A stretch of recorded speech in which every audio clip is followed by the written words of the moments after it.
Okay dear students, দেখো আমি গত ক্লাসে preparation of alkane, alkene and alkyne পড়িয়েছি।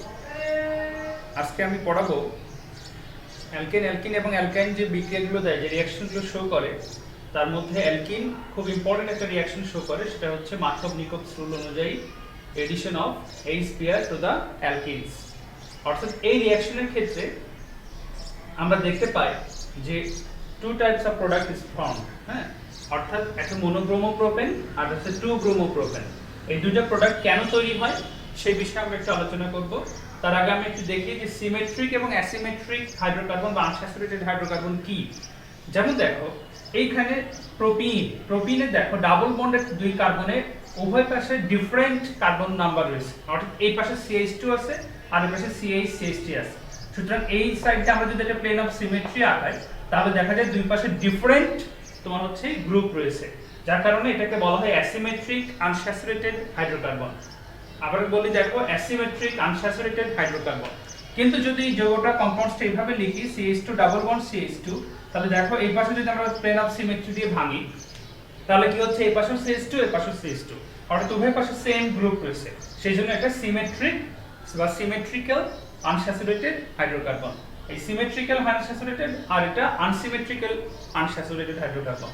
আবার দেখো ব্রোমিন সংযোজনের ক্ষেত্রে ব্রোমিন বন্ড ব্রোমিন, অর্থাৎ এখানে যদি আমরা ভাঙি উভয় পাশে দুইটা ব্রোমিন অ্যাটম আছে, অর্থাৎ দুটো একই অ্যাটম আছে, যার কারণে এটাও symmetrical reagent. But HBr, H bond Br, this is unsymmetrical reagent। অর্থাৎ মার্কভ-নিকোলস রুল প্রযোজ্য সেই ক্ষেত্রেই যেখানে আনস্যাচুরেটেড আনসিমেট্রিক্যাল হাইড্রোকার্বন হতে হবে এবং আনসিমেট্রিক্যাল রিয়েজেন্ট হতে হবে। তো আমরা এখন রুলসটা বলি। দেখো রুলসটা কি, যে when unsymmetrical reagent adds to the unsymmetrical unsaturated hydrocarbon, the negative part of the unsymmetrical reagents attached to that carbon which contain to that double bonded carbon which contain lesser number of hydrogen atom। আরেকবার বলি দেখো, when unsymmetrical reagent add to the unsymmetrical unsaturated hydrocarbon, the negative part of the unsymmetrical reagent attached to that double bonded carbon which contain lesser number hydrogen atom। অর্থাৎ at this unsymmetrical hydrocarbon, দেখো এখানে এই carbon carbon double bonded দুই কার্বনে, এই কার্বনে একটা hydrogen আছে, এই কার্বনে দুইটা হাইড্রোজেন আছে, অর্থাৎ লেসার নাম্বার কার্বন অ্যাটম হচ্ছে এইটা। সেইজন্য ব্রোমিন পার্ট নেগেটিভ পার্টটা এই কার্বনে এসে অ্যাটাচড হবে। This is the Markov-Nicolas rule. অর্থাৎ আরেকবার বলি দেখো, when unsymmetrical reagent adds to the unsymmetrical unsaturated hydrocarbon, the negative part of the unsymmetrical reagent attached to that double bonded carbon atom which contain lesser number hydrogen atom।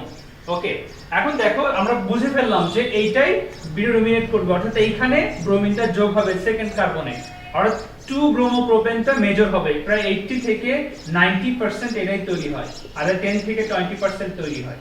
এটা একটু খেয়াল রাখতে হবে। অর্থাৎ 1 ব্রোমোপ্রোপেনটাও তৈরি হয়, কিন্তু এটা কম তৈরি হয়, বাট 80 থেকে 90% তৈরি হয় 2 bromopropane according to Markov-Nicolas rule. কিভাবে তৈরি হয় তার একটু মেকানিজমের দিকে আমরা একটু তাকায় দেখি। মেকানিজম ফার্স্ট স্টেপে দেখো, ফার্স্ট স্টেপে হচ্ছে H পেয়ার ভেঙে গিয়ে H প্লাস এবং ব্রোমিন মাইনাস তৈরি করতেছে, অর্থাৎ এটা একটা অ্যানায়নিক বা আয়নিক মেকানিজম ফলো করে মার্কভ-নিকোলস রুল অনুযায়ী। অর্থাৎ H পেয়ার আনসিমেট্রিক্যাল রিয়েজেন্টটা ভেঙে গিয়ে H প্লাস এবং ব্রোমিন মাইনাস, অর্থাৎ H প্লাস এবং ব্রোমিন মাইনাস তৈরি করতেছে। এবং দেখো আনস্যাচুরেটেড হওয়ার কারণে, এটা পাই বন্ড থাকার কারণে কি হচ্ছে, এটা ইলেকট্রন রিচ কম্পাউন্ড, সেইজন্য H প্লাস প্রথমে এখানে এসে অ্যাটাক করবে। H প্লাস অ্যাটাক করার দুইটা কার্বন আছে এখানে, ডাবল বন্ডের দুইটা কার্বন, এক নম্বর যে কার্বনে দুইটা হাইড্রোজেন আছে আর দুই নম্বর যে কার্বনে একটা হাইড্রোজেন আছে।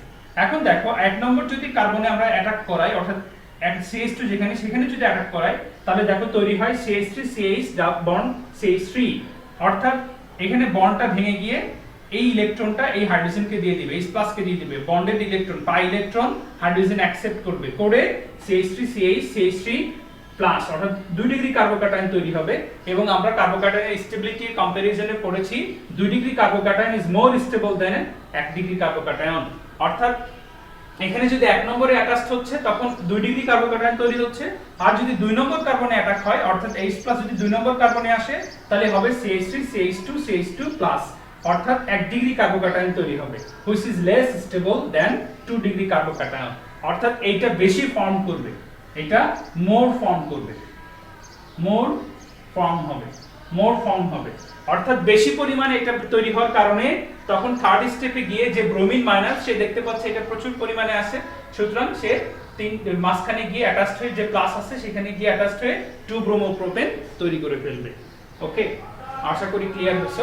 অর্থাৎ আমরা দেখতে পাচ্ছি according to Markovnikov rules unsymmetrical রিএজেন্টের নেগেটিভ পার্টটা 2 নম্বর কার্বন, অর্থাৎ যে কার্বনে less number of hydrogen atom রয়েছে সেইখানে যাচ্ছে।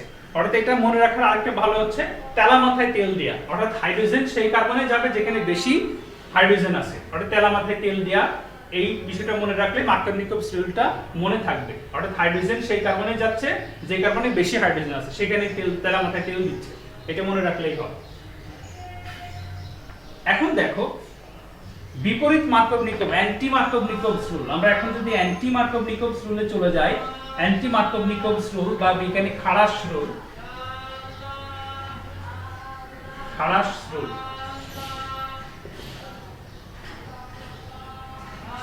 খাটাস বলে থাকি আমরা, খাটাস রুল, আসলে খাড়াস রুল। এই খাড়াস রুল কি সেটা আমরা একটু দেখবো। দেখো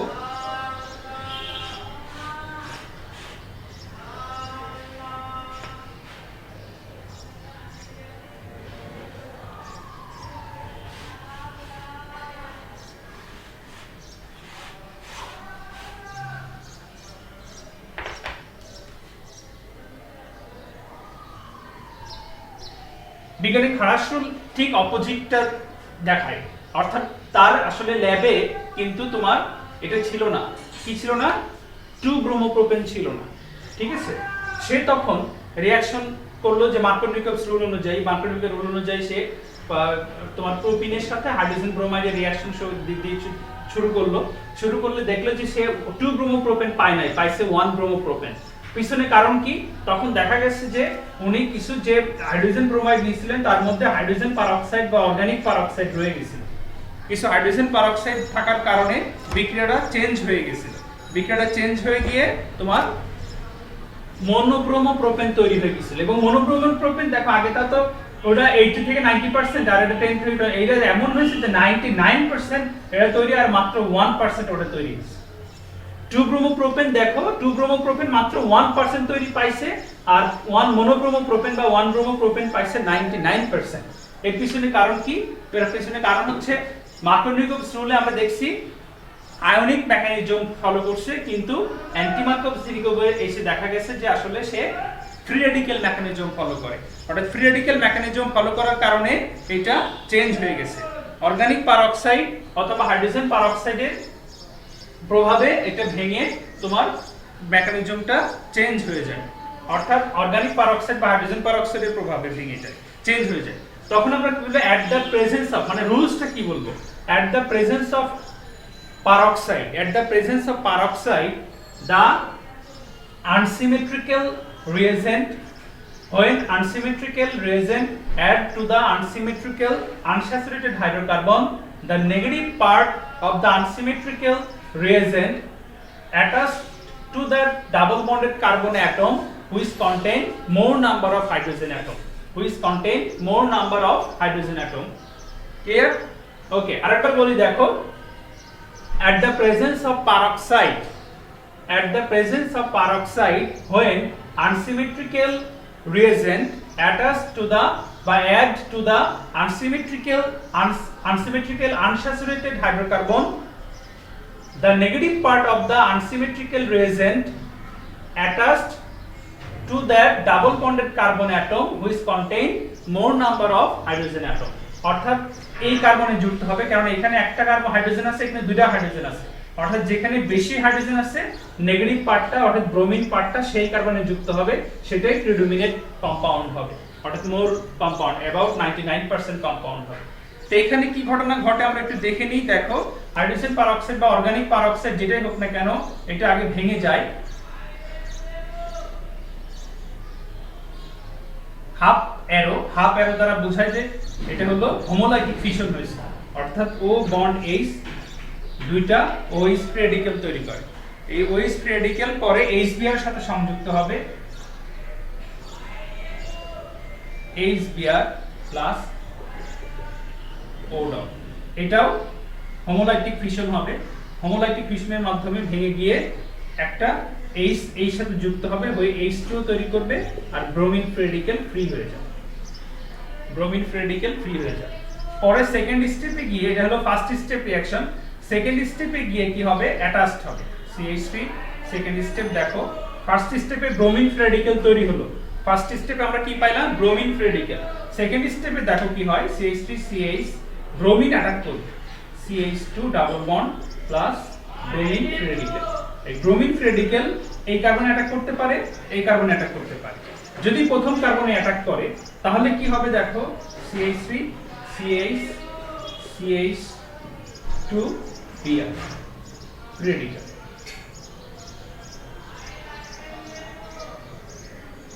অর্থাৎ এটা হলো 2 degree free radical,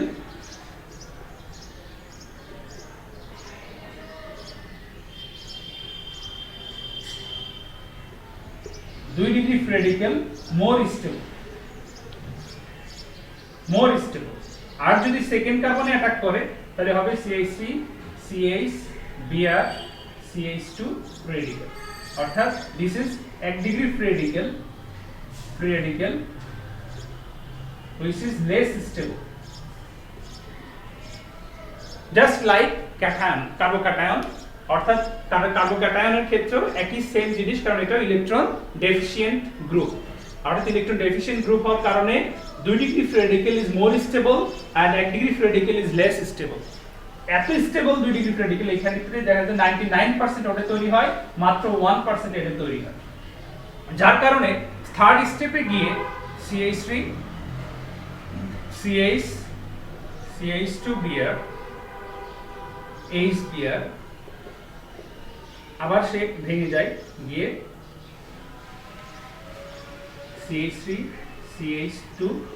CH2 Br plus hydrogen না bromine plus bromine free radical আরেকটা মুক্ত হয়েছে, সেটা আবার পরে গিয়ে আরেকজনকে আক্রমণ করে। অর্থাৎ HBr এখানে ভেঙে গিয়ে তোমার হাইড্রোজেনটা এখানে এসে যুক্ত হয়ে CH3 CH2 Br, অর্থাৎ 1 ব্রোমোপ্রোপেন। এটা হচ্ছে 1 ব্রোমোপ্রোপেন।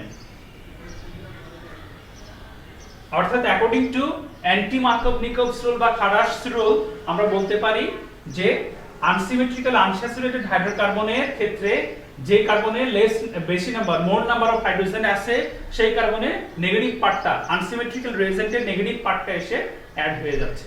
অর্থাৎ কিভাবে হচ্ছে, বিকজ ফ্রি রেডিক্যাল মেকানিজম, অর্থাৎ ফ্রি রেডিক্যাল মেকানিজম শো করার কারণে রিঅ্যাকশনটা চেঞ্জ হয়ে যাচ্ছে, পুরো মানে একদম কম্পাউন্ডসটাই উল্টে যাচ্ছে। দেখো মার্কভ নিকোভে 2 ব্রোমোপ্রোপেন পাচ্ছি, কিন্তু অ্যান্টি মার্কভ নিকোভে 1 ব্রোমোপ্রোপেন পাচ্ছি। এর পিছনে কারণ হচ্ছে free radical mechanism. Free radical মেকানিজমে কি হচ্ছে, প্রথমে ব্রোমিন ফ্রি রেডিক্যাল তৈরি হচ্ছে, ব্রোমিন ফ্রি রেডিক্যাল পরে গিয়ে প্রোপিনে অ্যাটাক করতেছে, বা আনস্যাচুরেটেড আনসিমেট্রিক্যাল সাথে প্রোপিন না হয়ে অন্য কিছু হতে পারে, বিউটিন 1 হতে পারে, ঠিক আছে, এরকম কোন কম্পাউন্ড বা বিউটাইন 1 এরকম হতে পারে, যেগুলো আনসিমেট্রিক্যাল হাইড্রোকার্বন হতে হবে এবং ডাবল বন্ডেড অর্থাৎ আনস্যাচুরেটেড হতে হবে। তাহলে ব্রোমিন ফ্রি রেডিক্যালটা অ্যাটাক করতেছে, যে 1 নম্বর অ্যাটাক করে তাহলে হয়ে যাচ্ছে 1 bromopropane free radical propane free radical, আর যদি 2 নম্বর কার্বনে অ্যাটাক করে তাহলে 2 ব্রোমোপ্রোপেন ফ্রি রেডিক্যাল তৈরি হচ্ছে। এখন দেখো এই ফ্রি রেডিক্যালের মধ্যে which one is more stable, 2 degree free radical is more stable, that's why it produce 99%, and 1 degree free radical less stable, would produce only 1%. Then third step এ গিয়ে HBr এর সাথে হাইড্রোজেনটা free হয়ে ফ্রি রেডিক্যাল হয়ে এখানে যুক্ত হয়ে 1 bromopropane তৈরি করে, আবার ব্রোমিন ফ্রি রেডিক্যাল তৈরি হয়ে যায়, যেটা আবার সেকেন্ড স্টেপে যে এখানে অ্যাটাক, সে আবার আরেকটা প্রোপিনে গিয়ে অ্যাটাক করতে পারে, করে আবার এইভাবে বারবার প্রোডাক্ট তৈরি করতে পারবে। তো এই হলো তোমার Markovnikov's rule and anti Markovnikov's rule, very very important, পরীক্ষাতে আসে। Okay, thank you very much.